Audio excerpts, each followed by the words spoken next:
Chairman new Karachi town Mohammad Yusuf ने अवामी शिकायत पर फौरी एक्शन लेते हुए सुई गैस लाइनों की तनसीब से वाटर एंड सेवरेज लाइनें जहां तबाह हो रही हैं उसका नोटिस लिया और चेयरमैन मोहम्मद यूसुफ की हिदायत पर वाइस चेयरमैन शोएब बिन जहीर ने नॉर्थ कराची सेक्टर 8 और 9 में तबाह लाइनों का जायजा लिया। इस मौके पर यूसी के councillor Saif BNR IRC Nadir Khan, deputy director महकमा रेस्क्यू कामरान अख्तर और इलाके मुअज्जिज़ीन भी मौजूद थे। Vice chairman new Karachi Town Shoaib bin Zaheer ने तबाहाल वाटर एंड सेवरेज की लाइनों का जायजा लेते हुए कहा कि सुई गैस कंपनी के ठेकेदार की गफलत और लापरवाही से इलाका तालाब का मंजर पेश कर रहा है और इलाके मकीनों को परेशानी का सामना है। इलाका मकीनों की शिकायत पर आज यहाँ का दौरा कर रहा हूँ और मुतल्लिका महकमे और अफसरान को इन तबाहाल लाइनों की मरम्मत करके बहाल करने की हिदायतें भी दे दी गई हैं।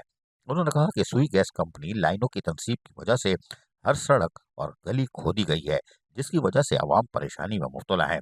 दूसरी तरफ वाटर एंड सेवरेज की लाइनों को जिस तरह तोड़ फोड़ की जा रही है, जो आवाम के लिए अजियत का बायस बन रही है। उनका कहना है कि सुई गैस कंपनी के जिम्मेदारान इस बात का ख्याल रखें ताकि आवाम की परेशानी में मजीद इजाफा ना हो।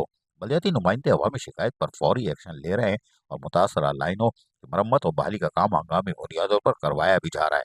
उन्होंने मजीद कहा कि रमजान मुबारक की आमद है, सुई गैस कंपनी जल्द अज जल्द लाइनों की तब्दीली का काम मुकम्मल करे ताकि रमजान मुबारक में लोगों को किसी अजियत में मुब्तला ना करे। अजीज आरिफ, KBS बलदियाती न्यूज़ कराची। ऐसी ही खूबसूरत वीडियोस फ्यूचर में हासिल करने के लिए रेड बटन पर क्लिक करके और बेल आइकॉन को प्रेस करके हम सबके सब्सक्राइबर बनना मत भूलिए।